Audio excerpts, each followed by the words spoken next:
¿Por qué el creador de las estrellas elegiría el rincón más sucio e insignificante de un imperio para hacer su entrada? Antes de las redes de pesca en el mar de Galilea, antes de los milagros y las multitudes, hubo una noche de invierno donde el cielo se mantuvo en vilo. Un decreto imperial que movía naciones, un artesano luchando contra el escándalo y el silencio, y una joven madre cargando el peso de una profecía de 1000 años. Fue una misión de supervivencia en un mundo gobernado por el hierro y el miedo. ¿Qué fue lo que realmente sintió José al ver que ninguna puerta se abría? ¿Por qué los ángeles ignoraron los palacios para buscar a los parias del campo? Prepárate para vivir el nacimiento de Jesús como nunca te lo contaron, despojado de mitos y revestido de la cruda y gloriosa realidad histórica. Esto no es solo Navidad. Este es el origen del reino. Este es el día en que la eternidad tocó la tierra y el mundo nunca volvió a ser el mismo. El sol se ocultaba tras las colinas de la Baja Galilea, tiñendo de un rojo cobrizo las casas de piedra caliza de Nazaret. Para José, aquel no era un atardecer cualquiera. El polvo del camino aún se pegaba a sus sandalias, pero el peso que sentía en el pecho no era físico. María había regresado de su estancia con su parienta Isabel en las montañas de Judea, y la noticia de su estado se había extendido por la aldea con la velocidad de un incendio forestal. Nazaret era un lugar pequeño, un nido de familias donde el anonimato no existía y donde la honra era el único capital que un hombre poseía. José, un artesano acostumbrado a la precisión de la madera y la dureza de la piedra, se encontraba frente a una realidad que no podía medir ni encajar en sus esquemas de justicia. Según la ley de sus padres, el contrato de desposorio que los unía era tan vinculante como el matrimonio mismo. Ella era suya ante los ojos de la comunidad, pero el hijo que llevaba en su vientre no le pertenecía. En el silencio de su taller, rodeado del aroma a resina y virutas de cedro, el conflicto desgarraba su espíritu. La ley de Moisés era clara y severa respecto a la infidelidad. El castigo podía llegar a ser la muerte por lapidación, una exhibición pública de vergüenza que borraría el nombre de María de la memoria de los vivos. Sin embargo, José no era un hombre de ira. Su justicia estaba impregnada de una misericordia silenciosa que lo mantenía despierto mientras el resto de la aldea dormía. Las sombras de las lámparas de aceite danzaban en las paredes mientras él repasaba sus opciones. Denunciarla significaba su destrucción. Casarse con ella en ese estado significaba aceptar una deshonra que lo perseguiría el resto de sus días, invalidando su posición en la sinagoga y marcando al niño para siempre. Tomó una decisión que creía valiente. La abandonaría en secreto. Le daría un documento de divorcio de forma privada para que ella pudiera refugiarse en la distancia, lejos de las miradas acusadoras de sus vecinos y de la severidad de los jueces locales. Mientras preparaba sus pensamientos para la partida, el contexto social de Nazaret se hacía sentir. Las mujeres murmuraban en el pozo y los hombres intercambiaban miradas de soslayo al pasar frente a su puerta. La tensión política de la ocupación romana ya era suficiente carga para el pueblo, y un escándalo moral solo servía para agitar las aguas de una comunidad que se aferraba desesperadamente a su identidad religiosa. José sentía el frío de la soledad. Amaba a María, conocía su pureza, pero los hechos gritaban una verdad que sus ojos no podían negar. Esa noche, el artesano se dejó caer sobre su estera, agotado por la batalla interna. El aire de la habitación estaba cargado con la humedad de la noche galilea. Su mente, antes tan lógica y estructurada como una viga de construcción, estaba a la deriva. ¿Cómo podía la mujer que personificaba la virtud estar envuelta en tal misterio? La idea de dejarla le dolía más que cualquier herida de herramienta en sus manos, pero su respeto por la ley le impedía actuar de otro modo. En ese estado de vulnerabilidad extrema, donde el razonamiento humano llega a su límite y solo queda el silencio de la desesperación, José finalmente cerró los ojos. El sueño no trajo descanso inmediato, sino una inmersión en una realidad distinta.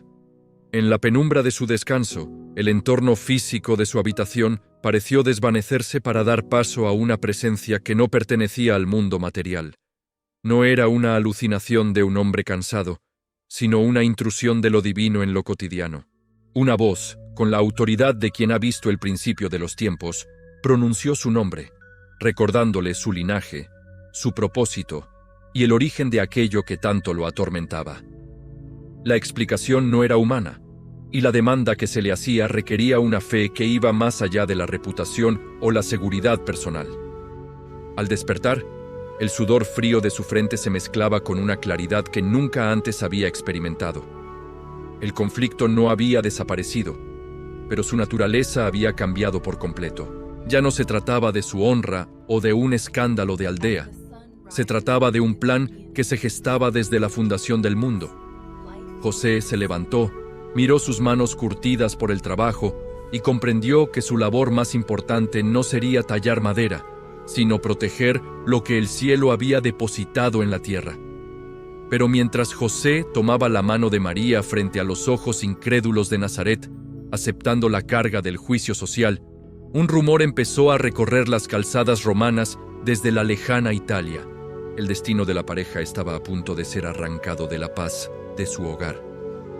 Mientras el sol de la mañana iluminaba el rostro de una María agradecida, el sonido metálico de las armaduras romanas y el pregón de un edicto imperial comenzaron a resonar en las plazas, anunciando que el tiempo de la espera había terminado. Pero lo que José no sospechaba era que el decreto de un emperador pagano se convertiría en el instrumento preciso para cumplir una profecía de 1000 años, una que los obligaría a caminar hacia la boca misma del peligro, cuando el aire de la habitación se volvió más pesado que el plomo. El eco del pregón romano resonaba en las calles de Nazaret como un golpe de martillo sobre el yunque. César Augusto, desde su trono de mármol en Roma, había emitido un edicto que movía los cimientos del mundo conocido. No era una invitación, sino una orden absoluta. Un censo de todo el imperio para registrar cada vida y, sobre todo, para asegurar que cada moneda de plata llegara a las arcas del Capitolio. Para los judíos, aquel decreto no era un simple trámite administrativo, era un recordatorio humillante de su condición de pueblo subyugado. Registrarse ante Roma significaba reconocer que el heredero de David ya no gobernaba su propia tierra. José recibió la noticia mientras el sol de la tarde castigaba el patio de su taller. Como descendiente directo de la casa de David, las leyes romanas y las costumbres judías lo obligaban a presentarse en Belén, la ciudad de sus antepasados, situada en el corazón de Judea. La distancia no era el único problema. Eran los 150 kilómetros de terreno accidentado, valles profundos y senderos infestados de peligros que separaban la verde Galilea de las áridas colinas del sur. Pero el desafío físico palidecía ante la realidad de María. Su embarazo estaba tan avanzado que el simple hecho de caminar por la aldea le resultaba costoso. La idea de someterla a 5 o 6 días de viaje a lomos de un animal era, bajo cualquier criterio humano, una imprudencia temeraria. Sin embargo, en el espíritu de José comenzó a gestarse una comprensión profunda de las fuerzas que se movían detrás del escenario político. Él conocía las escrituras que se leían cada sábado en la sinagoga. Sabía que el profeta Miqueas había señalado, siglos atrás, que de Belén Efrata saldría el Señor de Israel. Nazaret no era el lugar donde el Mesías debía nacer. El edicto de Augusto, aunque motivado por la codicia y el control imperial, estaba siendo el motor involuntario que empujaba la historia hacia su cumplimiento profético. Roma creía que estaba contando súbditos, pero el cielo estaba guiando al rey hacia su cuna. María aceptó la noticia con la misma serenidad que había mostrado desde el primer anuncio del ángel. Su fe no era una abstracción, sino una fortaleza física que le permitía enfrentar el dolor de las articulaciones y el cansancio extremo. Prepararon lo poco que tenían: unas mantas de lana pesada para las noches de invierno en las montañas, odres de agua, pan de cebada, dátiles y aceite. José revisó con minuciosidad las correas del asno que cargaría a María, asegurándose de que cada nudo fuera firme. Consciente de que en sus manos descansaba la seguridad de la mujer y la promesa que ella llevaba dentro. Al salir de Nazaret, la pareja se unió a una corriente humana de viajeros que compartían el mismo resentimiento hacia los ocupantes. El camino estaba custodiado por patrullas de legionarios romanos, cuyas armaduras de hierro brillaban bajo el sol, recordándoles constantemente quién ostentaba el poder terrenal. José caminaba a pie, guiando al animal, con la vista puesta en el horizonte y el oído atento a cada respiración de María. La tensión era palpable.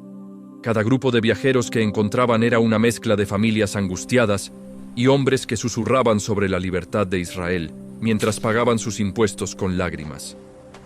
El viaje los llevó a descender por el valle del Jordán para evitar el territorio hostil de Samaria. El calor del día en las zonas bajas contrastaba con el frío cortante que empezaba a descender de las cumbres al caer la tarde. José buscaba lugares protegidos para pasar la noche, encendiendo pequeñas fogatas que apenas lograban disipar la humedad del rocío. En esas noches, bajo el cielo estrellado de Israel, el silencio solo era roto por el crujir de las ramas y el sonido del viento entre los olivos. José miraba a María y se preguntaba cuánto más podría resistir su cuerpo. El rostro de ella, aunque pálido por el esfuerzo, mantenía una calma que resultaba casi inquietante. A medida que se acercaban a las fronteras de Judea, el terreno se volvía más empinado y rocoso. Las cuestas que conducían hacia Jerusalén y Belén eran desafíos constantes para el animal y para el hombre que lo guiaba. Los pies de José estaban ampollados y cubiertos por el polvo fino del camino real, pero su determinación era inquebrantable. Cada legua recorrida era una victoria contra el tiempo y contra el cansancio. El Imperio Romano movía sus legiones y sus decretos, creyendo que el mundo les pertenecía. Pero en el polvo del camino, un carpintero y una joven madre avanzaban silenciosamente, llevando consigo una revolución que ningún emperador podría detener. José sabía que el viaje era una sentencia de muerte para el niño si algo salía mal, pero el imperio no acepta excusas. Sabía que debían llegar antes de que el invierno se endureciera o antes de que el cuerpo de María cediera definitivamente. El peso de la responsabilidad era un yunque sobre su espalda, y el tiempo se agotaba mientras las colinas de Belén comenzaban a dibujarse en la penumbra del crepúsculo, prometiendo un descanso que, según los rumores de los viajeros que venían en sentido contrario, sería imposible de encontrar. El aire se volvía más gélido con cada paso, y el presentimiento de que el momento decisivo estaba cerca aceleraba el pulso de José, mientras Belén aparecía, finalmente, como una sombra incierta en la distancia. El camino que ascendía hacia las tierras altas de Judea se volvía cada vez más angosto y traicionero. El aire, cargado de la humedad del invierno, cortaba la piel como una hoja de afechar, y el polvo fino de la carretera se había transformado en un barro grisáceo que dificultaba cada paso. José sentía el temblor en las patas del asno y el peso muerto del agotamiento en sus propios músculos. Pero su mirada no se apartaba de María. Ella ya no hablaba. Se limitaba a sostenerse de la albarda con los nudillos blancos por el esfuerzo, mientras su respiración se volvía un rítmico jadeo que se perdía en la inmensidad del paisaje pedregoso. La ruta de los olivos, que en primavera solía ser un sendero de paz, se sentía ahora como un desierto de sombras. La pareja avanzaba por el valle del Jordán, esquivando las zonas más bajas, donde el calor del día aún era sofocante, para luego enfrentarse a la gélida realidad de las laderas de Jericó. Cada kilómetro era una batalla contra la naturaleza y contra la fragilidad humana. Los salteadores de caminos, atraídos por el flujo constante de viajeros que se dirigían a sus ciudades de origen para el censo, acechaban en los recodos más oscuros. José mantenía su vara de caminar con fuerza, sus sentidos agudizados por el instinto de protección, escuchando cada crujido de la maleza y cada grito lejano de los chacales que poblaban las colinas. En las paradas obligatorias junto a los pozos, el ambiente era de una amargura contenida. Familias enteras, cargadas con sus escasas pertenencias, compartían el espacio con comerciantes y soldados que patrullaban las rutas con desprecio. José observaba cómo otros hombres se quejaban del destino, de los impuestos y de la tiranía de Roma. Pero él permanecía en silencio. atendiendo las necesidades de María. En la intimidad de sus breves descansos, bajo el refugio de algún olivo centenario, el diálogo entre ellos se volvía sagrado. Hablaban en susurros de las palabras del ángel, de la promesa que latía en el vientre de María y de cómo el Dios de sus padres los había traído hasta este momento de absoluta vulnerabilidad para demostrar su gloria. A pesar de la fatiga, María encontraba fuerzas para consolar a José. Sus manos, aunque frías, buscaban las de él para transmitirle una seguridad que desafiaba toda lógica. Ella sabía que el niño no nacería en la comodidad de Nazaret, rodeada de familiares y parteras conocidas. Estaban solos, dos figuras insignificantes en el gran engranaje de un imperio colosal, pero sentían que el cielo entero los observaba. El contraste era absoluto. Afuera, el mundo rugía con decretos y movimientos de tropas. Adentro, en el corazón de María, se gestaba el silencio más profundo y sagrado de la historia. La geografía hostil no perdonaba. Al cuarto día, el ascenso se volvió casi vertical mientras rodeaban las estribaciones de las montañas de Judá. José tenía que tirar de las riendas con ambos brazos para ayudar al animal a superar los escalones de roca natural, mientras su otra mano sostenía el costado de María para evitar que cayera. Sus túnicas estaban manchadas de tierra y sudor seco, y el hambre empezaba a morder, pues habían tenido que racionar el pan de cebada y los dátiles para asegurar que duraran hasta Belén. El sol se ponía temprano detrás de las cumbres, dejando a los viajeros en una penumbra azulada y peligrosa, donde el riesgo de perder el rastro era constante. La atmósfera se volvió aún más pesada cuando empezaron a cruzar los desfiladeros que conducían a la meseta central. El viento soplaba con una fuerza inusitada, silbando entre las grietas de la piedra caliza como si las mismas rocas estuvieran gimiendo. José sabía que el cuerpo de María estaba llegando a su límite absoluto. La piel de su rostro estaba tensa y sus ojos reflejaban un dolor que intentaba ocultar para no aumentar la angustia de su esposo. Cada vez que el asno tropezaba con una piedra suelta, un espasmo de dolor recorría el vientre de la joven, obligándola a cerrar los ojos y apretar los dientes en una oración silenciosa. Al llegar a las afueras de Jerusalén, el bullicio de la ciudad santa se sentía a lo lejos. Pero ellos no se desviaron. Su destino era la pequeña Belén, apenas a 8 kilómetros al sur. Sin embargo, esos últimos kilómetros se sintieron como leguas interminables.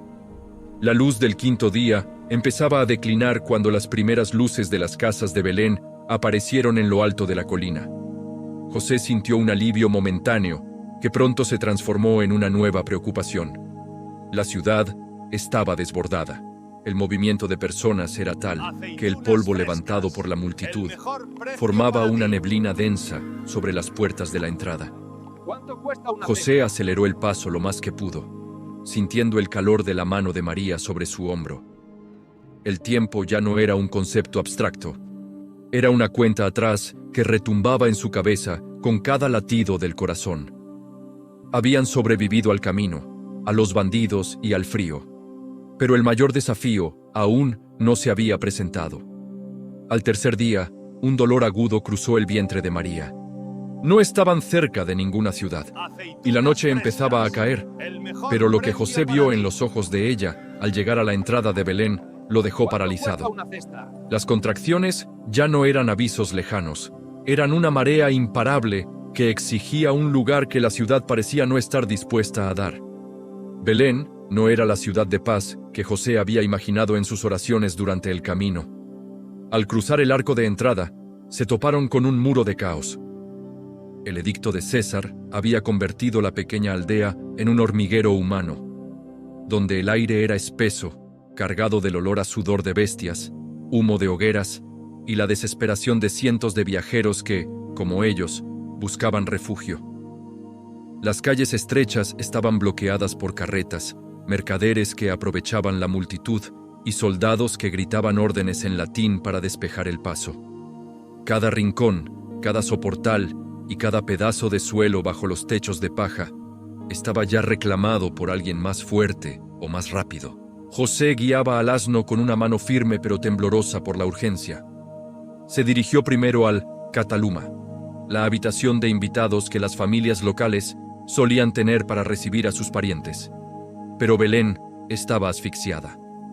En la cultura de la hospitalidad judía, cerrar la puerta a un forastero era una deshonra, pero la realidad del censo había roto las reglas sociales.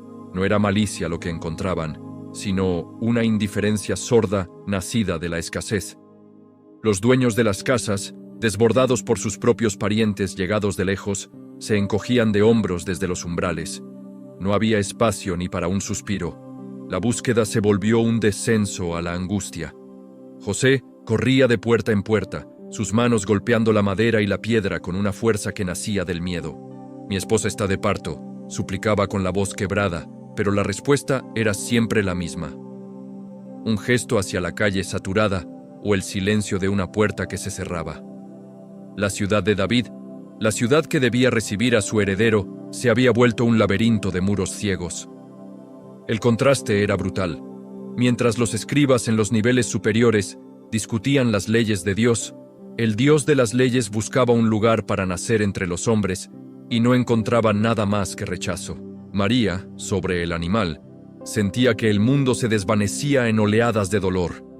Cada contracción era una sacudida que la obligaba a encorvarse, buscando el calor del asno para no desplomarse. No había quejas en sus labios, solo un murmullo constante que invocaba el nombre del Altísimo. Su rostro, iluminado intermitentemente por las antorchas de la calle, mostraba una palidez de muerte. El tiempo se había detenido para ella en un ciclo de agonía y fe. José, al verla, sintió una impotencia que le quemaba las entrañas. Él, el protector, el hombre justo, estaba fallando en lo más básico: proveer un techo para el rey que el cielo le había confiado. Históricamente, el alojamiento en Belén durante eventos como el censo no se limitaba a habitaciones formales. Las casas se construían sobre cuevas naturales que servían de sótanos y establos. Cuando José agotó las puertas de las viviendas principales, sus ojos buscaron desesperadamente en los niveles inferiores de las casas, allí donde la roca se fundía con la arquitectura. El frío de la noche de Judea empezaba a calar hasta los huesos, y el viento soplaba con una crueldad que parecía burlarse de su situación. No buscaba una cama de seda, ni siquiera una habitación privada. Buscaba solo un rincón donde María pudiera dar a luz sin ser pisoteada por la multitud. Finalmente, un hombre, quizás movido por una chispa de compasión o por el simple deseo de apartar el problema de su vista, señaló hacia abajo, hacia la planta baja de una vivienda que se adentraba en la ladera del monte. Era un lugar destinado al ganado, donde los animales eran resguardados para que el calor de sus cuerpos ayudara a calentar las habitaciones superiores de la familia. No era una posada de viajeros, era un refugio para bestias de carga. Para un hombre como José, llevar a su esposa a un establo era la humillación final. Pero para María, en ese momento, cualquier sombra era un santuario. El camino hacia ese rincón estaba sucio y oscuro. El suelo estaba cubierto de paja vieja, estiércol seco y el rastro de la humedad que filtraba de las rocas. Al entrar, el olor acre del ganado y el calor húmedo de las ovejas y los bueyes los recibió. No había luz, salvo la que proyectaba la luna a través de la abertura y la pequeña lámpara de aceite que José llevaba con mano insegura. En la penumbra, las sombras de los animales parecían gigantes que custodiaban el lugar.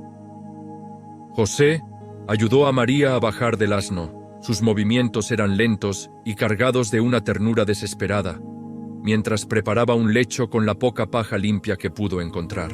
Cuando la última puerta de madera de la ciudad alta se cerró en su cara con un sonido seco, la primera señal de sangre apareció en las vestiduras de María, confirmando que el proceso era irreversible. El rey del mundo estaba por nacer. No bajo un palio de oro, ni rodeado de sacerdotes, sino en el lugar más impensado, donde el orgullo humano no tiene cabida.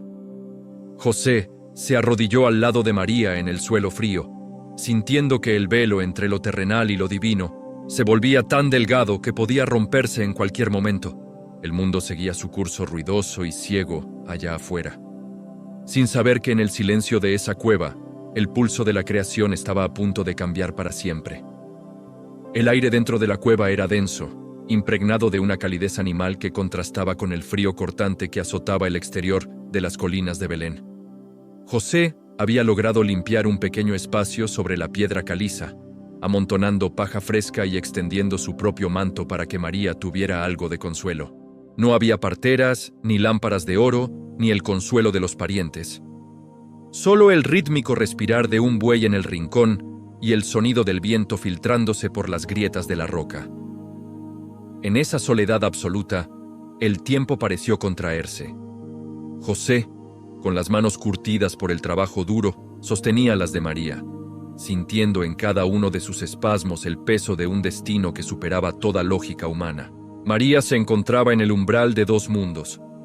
El dolor físico del parto era real, crudo y agotador, una consecuencia de la humanidad que el Hijo de Dios había decidido revestir. Pero en medio de la agonía, una paz sobrenatural la envolvía. Cada contracción no era solo un dolor, sino un paso más hacia la liberación de la creación. Ella recordaba las palabras de Gabriel, las promesas de las profecías y el canto de victoria que había brotado de su pecho meses atrás. En la penumbra de la cueva, bajo el tenue resplandor de una lámpara de aceite cuya llama luchaba por mantenerse viva, el misterio más grande de la eternidad se estaba gestando en el silencio. De repente, el ambiente cambió.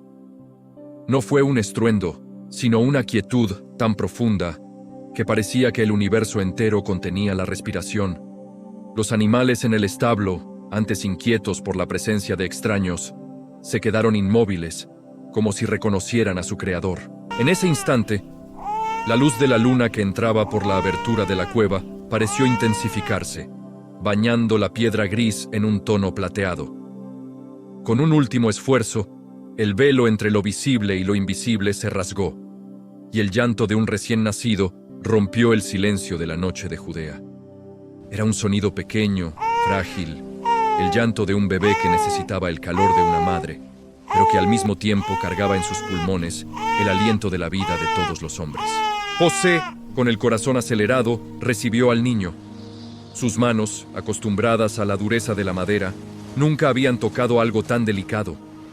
Al envolverlo en los pañales de lino que María había preparado con tanto esmero en Nazaret, comprendió que estaba sosteniendo al que sostiene los mundos.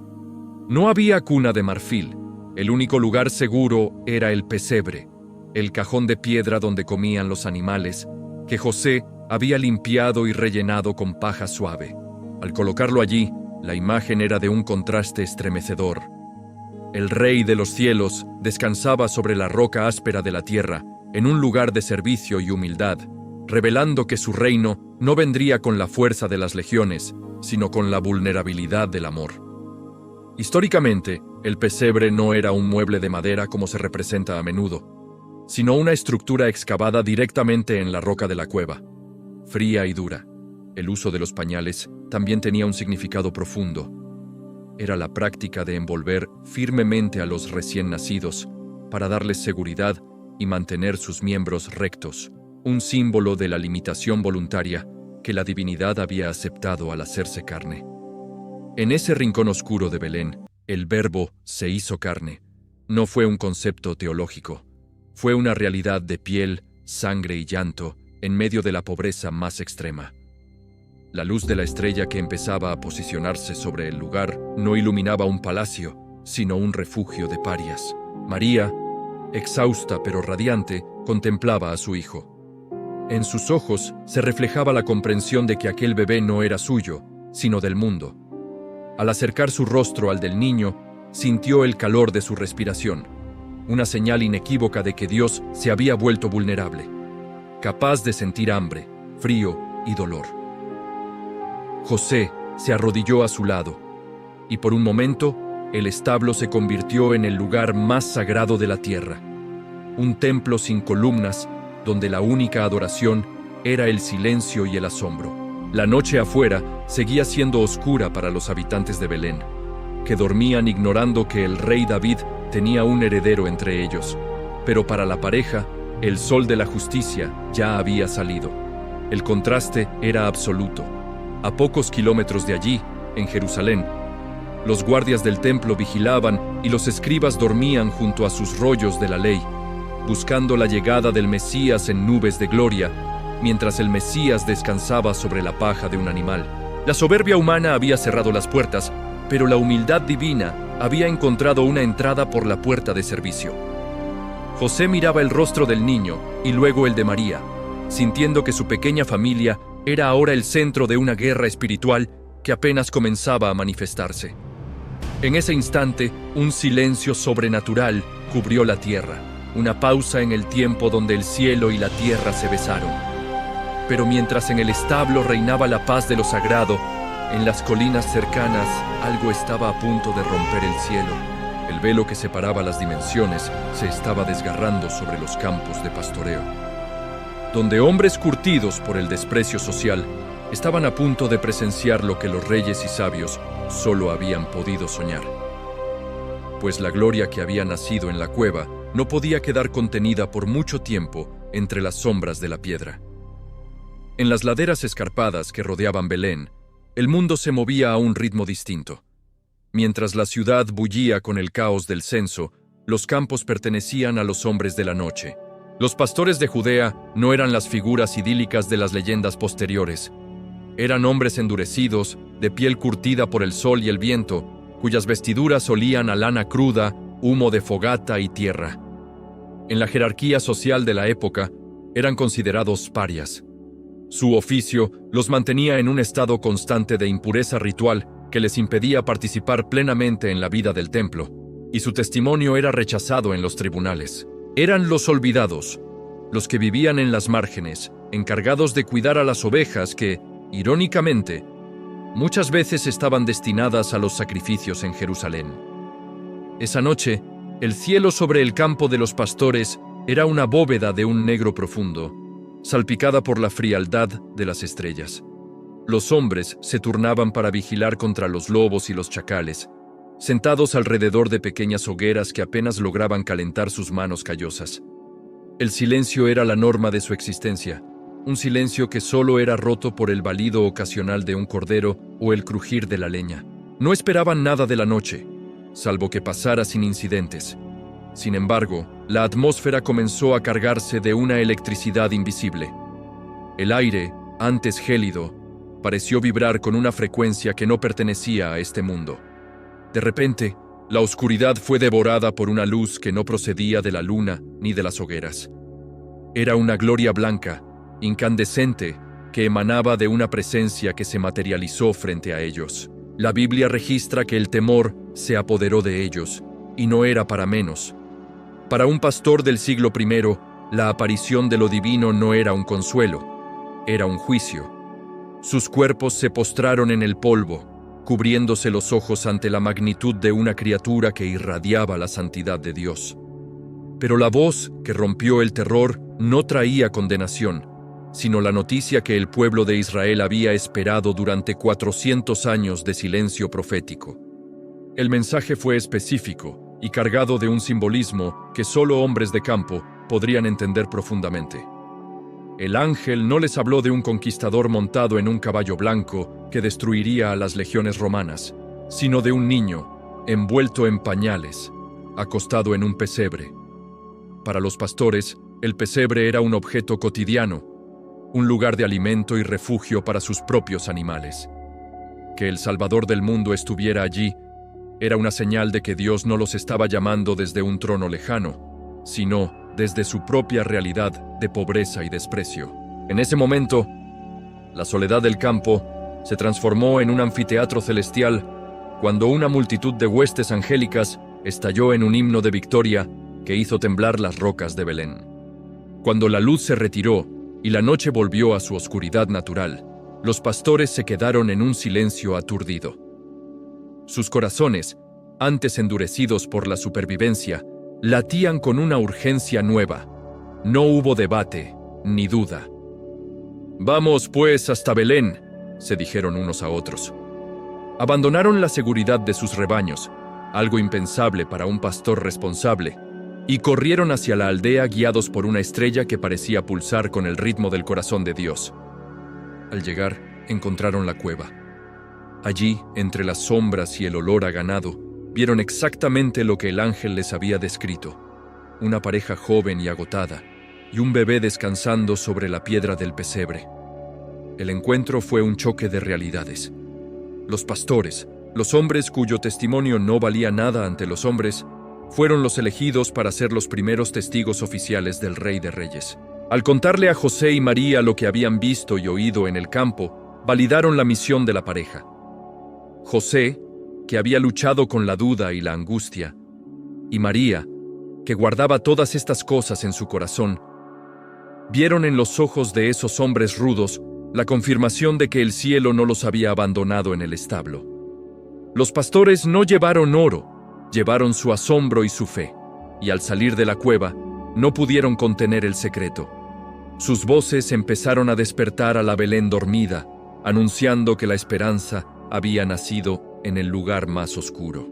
Históricamente, este evento marca una ruptura total con las expectativas mesiánicas de la época. Mientras los celotes esperaban un líder militar y los fariseos un purista de la ley, Dios se reveló a los que estaban fuera del sistema. La gloria de Dios no descendió sobre el palacio de mármol de Herodes en Jerusalén, sino sobre un campo de pastores y un establo de piedra. Aquellos hombres regresaron a sus ovejas glorificando a Dios, pero ya no eran los mismos. Eran los primeros heraldos de un reino que empezaba desde abajo, desde los humildes, desde los que saben lo que significa esperar en la noche. ¿Por qué Dios confiaría el secreto más grande de la historia a los hombres más despreciados de Israel? La respuesta yacía en el pesebre mismo, porque aquel niño no venía a ser servido por los grandes, sino a pastorear a los perdidos. Sin embargo, mientras el júbilo de los pastores recorría las calles de Belén, en la capital, a pocos kilómetros de distancia, un poder oscuro empezaba a agitarse. La noticia de un nuevo rey no tardaría en llegar a los oídos de un hombre que había bañado su trono en sangre y que no permitiría que una estrella le arrebatara su cetro, pues el oro de los sabios que se acercaba desde Oriente traía consigo, además de adoración, el olor de una persecución inminente. El palacio de Herodes, el Grande en Jerusalén, era una obra maestra de la arquitectura romana y el ego judío, una fortaleza de mármol blanco, oro y jardines colgantes que dominaba la ciudad santa. Pero dentro de sus muros de piedra pulida, el aire era gélido, viciado por el miedo y la sospecha. Herodes, un hombre en el ocaso de su vida, consumido por enfermedades y una paranoia que lo había llevado a ejecutar a sus propias esposas e hijos para asegurar su trono, no conocía la paz. Para él, el poder no era un don divino, sino una propiedad que se defendía con la daga y el veneno. Su reinado era una fachada de esplendor que ocultaba un corazón devorado por la envidia y el terror a ser reemplazado. La noticia de la llegada de una caravana extranjera a las puertas de Jerusalén no tardó en llegar a sus oídos. No se trataba de mercaderes comunes, sino de sabios de Oriente, magos que dominaban las ciencias de la astronomía, la filosofía y el estudio de los antiguos rollos. Estos hombres, probablemente procedentes de la lejana Persia o Mesopotamia, no traían mercancías para el mercado, sino una pregunta que cayó como una piedra en un estanque de aguas estancadas. ¿Dónde está el rey de los judíos, que ha nacido? La pregunta era una declaración de guerra involuntaria para un hombre que se hacía llamar a sí mismo, con ese mismo título por decreto del Senado romano. Herodes sintió que el suelo bajo sus pies se agrietaba. Jerusalén entera se turbó con él. El pueblo conocía bien que un Herodes asustado era un Herodes sanguinario. El rey convocó de inmediato a los principales sacerdotes y a los escribas, los expertos en la ley de Moisés. En las salas iluminadas por antorchas del templo, se abrieron los pergaminos de los profetas. No buscaban consuelo espiritual, sino inteligencia militar y política. La respuesta fue unánime, basada en las palabras de Miqueas: el Mesías, el gobernante de Israel, debía nacer en Belén de Judea. Herodes, ocultando su odio tras una máscara de falsa piedad, trazó un plan de una crueldad meticulosa. Históricamente, Herodes el Grande era conocido como un constructor prodigioso. pero también como un tirano despiadado que no dudaba en masacrar a cualquiera que supusiera una amenaza para su Pax Herodiana. Su relación con Roma era de servidumbre total. Él era el perro guardián de la frontera oriental del imperio.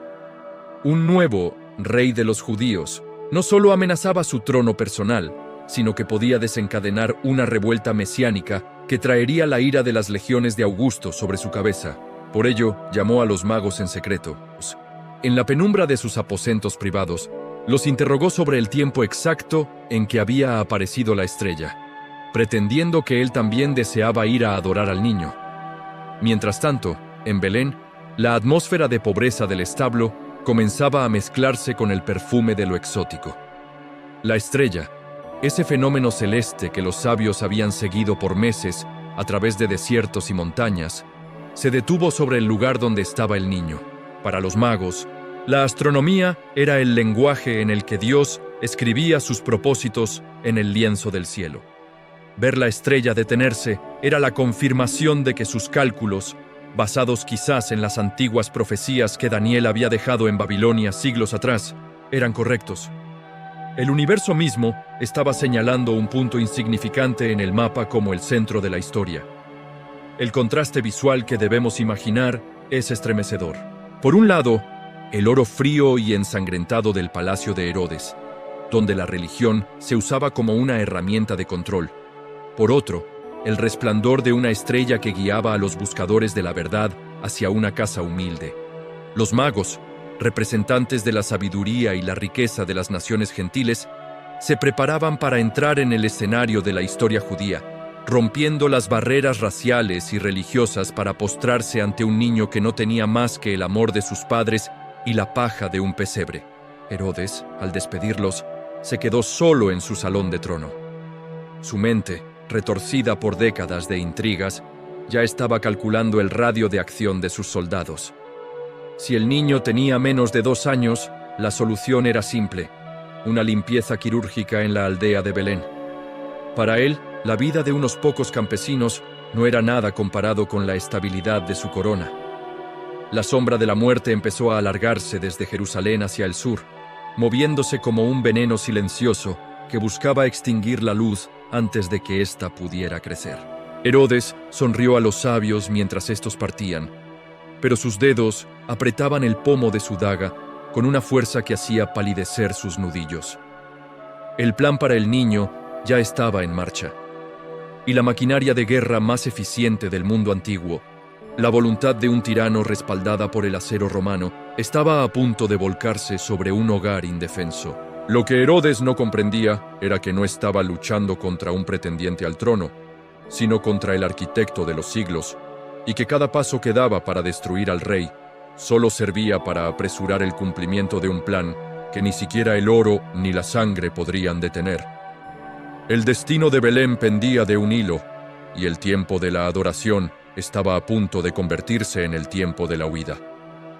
La caravana de los sabios de Oriente entró en Belén bajo el manto de una noche que parecía vibrar con una energía distinta. No eran hombres comunes. Sus vestiduras de seda pesada, sus joyas grabadas con símbolos astronómicos y el porte de sus camellos hablaban de una riqueza y un conocimiento que la pequeña aldea de Judea nunca había presenciado. Habían recorrido miles de kilómetros, cruzando desiertos y fronteras, impulsados por una señal que para el resto del mundo era solo una luz más en el firmamento, pero que para ellos era la firma de Dios sobre la creación. Al llegar a la casa, donde se encontraban José, María y el niño, pues para este momento ya se habían trasladado del establo a una vivienda sencilla, el contraste fue absoluto. Los hombres más sabios de la tierra, aquellos que daban consejos a emperadores y descifraban los misterios del cosmos, se encontraron frente a frente con la pobreza extrema. No hubo decepción en sus rostros. Al cruzar el umbral, la grandeza de su intelecto se doblegó ante la presencia de la verdad hecha carne. Se postraron no por protocolo, sino por una necesidad del alma, reconociendo que aquel niño era el rey de reyes que su propia ciencia les había anunciado.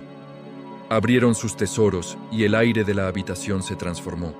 El aroma del incienso, resina sagrada de los árboles del sur de Arabia, llenó el espacio, simbolizando la divinidad del niño.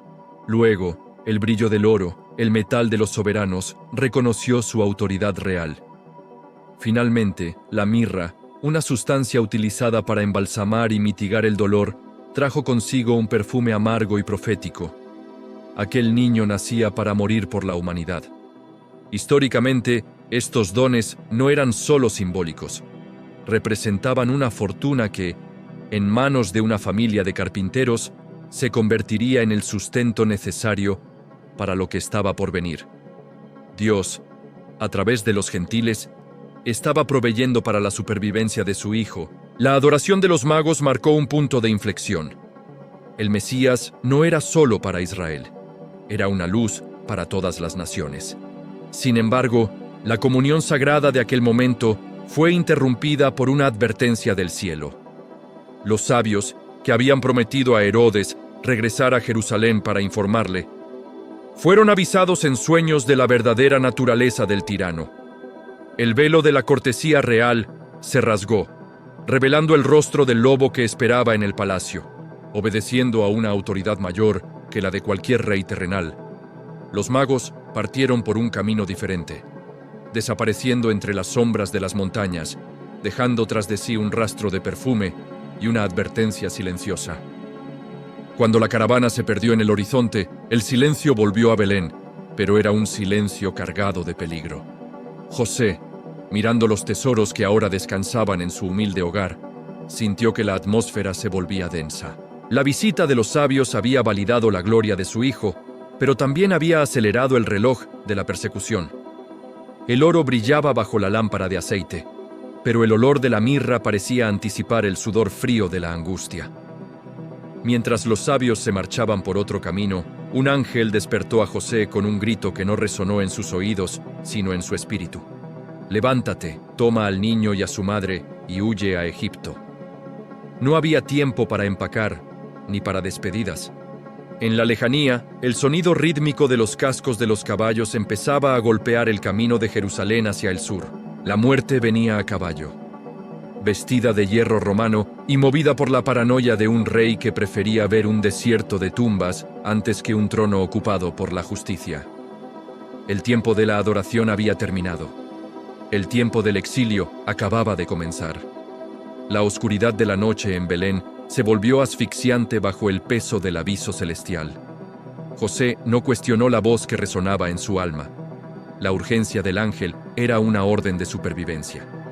Mientras la aldea dormía bajo el silencio de las estrellas, en la casa de la familia de Nazaret, todo era movimiento contenido y respiración agitada. Con manos rápidas, José cargó los tesoros de los magos, el oro que ahora se convertía en el precio de su libertad, y ayudó a María a prepararse. No hubo tiempo para una última mirada al lugar donde el Salvador había dado sus primeros suspiros. Salieron por las puertas traseras, evitando las rutas principales, convirtiéndose en sombras que se fundían con el terreno rocoso de Judea. Apenas habían cruzado los límites de la ciudad cuando el sonido que José tanto temía se materializó. El trueno rítmico de los cascos de los caballos y el entrechocar de las espadas contra las armaduras de escamas. Una unidad de la guardia personal de Herodes, hombres endurecidos en las guerras civiles y entrenados para no hacer preguntas, irrumpía en la paz de Belén. El edicto del rey era una mancha de sangre en la historia. Todo niño varón menor de 2 años debía ser eliminado. Lo que siguió fue un grito que, según las escrituras, se escuchó hasta en Ramá. El llanto de Raquel llorando por sus hijos, negándose a ser consolada. Aquella noche, el suelo de Belén se empapó con el sacrificio de los inocentes, un recordatorio brutal de que el reino de Dios no llegaría sin una oposición feroz de las tinieblas. La huida a Egipto fue una travesía de fe y resistencia física. Cruzar el desierto del Negev hacia la frontera egipcia implicaba semanas de caminata bajo un sol implacable y noches de un frío que calaba los huesos. Históricamente, este camino era utilizado por caravanas y exiliados políticos, una ruta de escape hacia la provincia romana de Egipto, donde las leyes de Herodes no tenían jurisdicción y donde existían grandes comunidades judías en ciudades como Alejandría. María protegía al niño con su propio cuerpo, ocultándolo de la arena y del viento, mientras José caminaba con la vista puesta en el horizonte, sabiendo que cada paso hacia el sur los alejaba de la muerte, pero también de su patria. Este exilio forzado no fue un accidente, sino un eco profundo de la historia de Israel.